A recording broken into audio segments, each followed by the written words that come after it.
नमस्कार, स्वागत है आपका कैपिटल टीवी में। देश एक और कोरोना की महामारी से जूझ रहा है, वहीं पीएम मोदी कोरोना से निपटने के लिए पूरी तरह से तैयार दिख रहे हैं और एक्शन में हैं। पीएम मोदी ने वीडियो कॉन्फ्रेंसिंग के जरिए वाराणसी के डॉक्टरों, पैरामेडिकल स्टाफ और फ्रंटलाइन स्वास्थ्य कर्मियों से बात की है। इस दौरान डॉक्टरों और हेल्थ वर्कर्स की मेहनत की चर्चा करते हुए पीएम मोदी भावुक हो गए। देश इस समय कोरोना की दूसरी लहर से जूझ रहा है। कोरोना से निपटने के लिए केंद्र सरकार पूरी तरह से एक्शन में है। जिस तरीके से केंद्र की मोदी सरकार ने कोरोना से मुकाबला किया है और देश को कोरोना के संकट से बाहर निकाला, अब उसका परिणाम भी दिखने को मिल रहा है। देश में अब कोरोना के मामले कम होते दिखाई दे रहे हैं, वहीं देश में अब रिकवरी रेट भी बढ़ रहा है। पीएम मोदी खुद कोरोना से निपटने के लिए अधिकारियों से बात कर रहे हैं। पीएम मोदी ने कोरोना संकट के मद्देनजर अपने संसदीय क्षेत्र वाराणसी के डॉक्टरों से सीधे संवाद किया। डॉक्टरों से बात करते हुए पीएम मोदी भावुक हो गए और बोले, कोविड के खिलाफ जारी इस लड़ाई में हमने कई अपनों को खो दिया है। मैं काशी का एक सेवक होने के नाते हर एक काशीवासी का धन्यवाद देता हूं। विशेष रूप से हमारे डॉक्टर्स, नर्सेज और अन्य स्वास्थ्य कर्मियों ने जो काम किया वो सराहनीय है। इस वायरस ने हमारे कई अपनों को हमसे छीना है। मैं उन सभी लोगों को अपनी श्रद्धांजलि देता हूं, उनके परिजनों के प्रति सांत्वना व्यक्त करता हूं। पीएम मोदी ने कहा कि कोरोना की दूसरी लहर में हमें कई मोर्चों पर एक साथ लड़ना पड़ रहा है।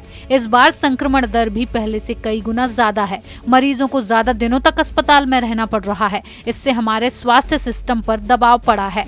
पीएम मोदी ने वाराणसी के डॉक्टरों से बात करते हुए कहा कि हमने वाराणसी में कोविड को कंट्रोल करने में सफलता पाई है, लेकिन अभी फोकस वाराणसी और पूर्वांचल के गाँवों को बचाने पर होना चाहिए। पीएम मोदी ने इस दौरान नया मंत्र दिया कि अब हमें जहां बीमार वहीं उपचार के मंत्र को फॉलो करना है। पीएम मोदी ने कहा कि कोरोना की सेकेंड वेव में हमने वैक्सीन की सुरक्षा को भी देखा है। वैक्सीन की सुरक्षा के चलते काफी हद तक हमारे फ्रंटलाइन वर्कर्स सुरक्षित रहकर लोगों की सेवा कर पाए हैं। यही सुरक्षा कवच आने वाले समय में हर व्यक्ति तक पहुंचेगा। हमें अपनी बारी आने पर वैक्सीन जरूर लगवानी है। पीएम मोदी ने कहा कि वैक्सीन को सभी को जिम्मेदारी समझना है और इसे लगवाना है। पीएम मोदी ने कहा कि हमारी लड़ाई एक अदृश्य धूर्त किस्म के रूप बदलने वाले दुश्मन के खिलाफ है।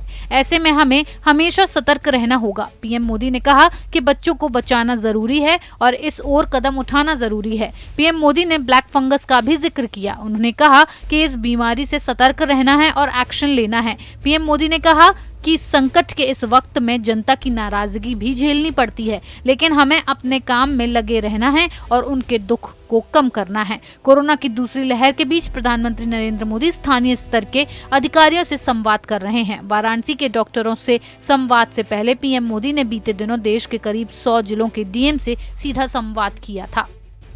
देश कोरोना की दूसरी लहर के साथ साथ ब्लैक फंगस से भी जूझ रहा है। वहीं पीएम मोदी इन दोनों बीमारियों से निपटने के लिए खुद मोर्चा संभाल रहे हैं और लगातार अधिकारियों से चर्चा कर रहे हैं। इस खबर में फिलहाल इतना ही। बने रहिए कैपिटल टीवी के साथ। अगर आपको हमारा वीडियो पसंद आया हो तो इसे लाइक करें, हमारे चैनल को सब्सक्राइब करें और हाँ, बेल आइकन दबाना ना भूलें ताकि आप तक हमारे वीडियो की नोटिफिकेशन पहुंचती रहे। आप अपना सुझाव हमें कमेंट बॉक्स में दे सकते हैं।